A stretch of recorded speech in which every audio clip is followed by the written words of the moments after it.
কোন অমুসলিম, কোন ইসলাম বিদ্বেষী, মুসলিমদের প্রতি বিদ্বেষাকে এরকম কোন ইতিহাসের রচয়িতা, ইতিহাসের এমন কোন একটা কথা বের করতে কেউ পারে নাই, পারবে না, যে মুহাম্মদ সাল্লাল্লাহু আলাইহি সাল্লামের জীবনে কখনো এরকম ডিপ্রেশন, এরকম হতাশার মধ্যে এক সেকেন্ডের জন্য কেউ তাকে দেখেছে।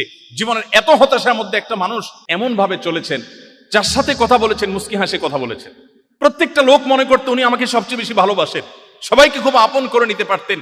এত বাধার মধ্যে, এত বিপত্তির মধ্যে, খেজুর পাতার বিছানার মধ্যে শুয়ে পেট ভরে কোনোদিন একটি বেলার জন্য উদরপূর্ণ করে খাবার খাওয়ার সুযোগ পান নাই। ক্ষুধার কারণে পেটে পাথর বাঁধতে হয়েছে এবং একের পর এক বাধা বিপত্তির মুখে পড়তে হয়েছে। গর্তে, গুহায়, হেরা গুহাতে, গাড়ে শহরে পালিয়ে আশ্রয় নিতে হয়েছে, শত্রুর মোকাবেলা করতে হয়েছে।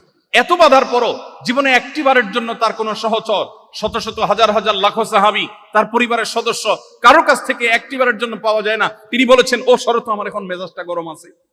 আমরা বলি, আমি বলি, আপনি বলেন, তিনি বলেন নাই। কি সেই সুপ্ত শক্তি ছিল তার মুখে সবসময় হাসি ঝুলিয়ে রাখতো।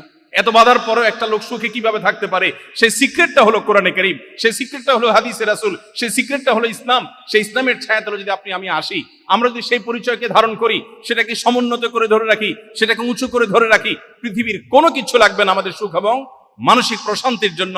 নবীজি সাল্লাল্লাহু আলাইহি ওয়াসাল্লাম সেই জন্য বলেছেন,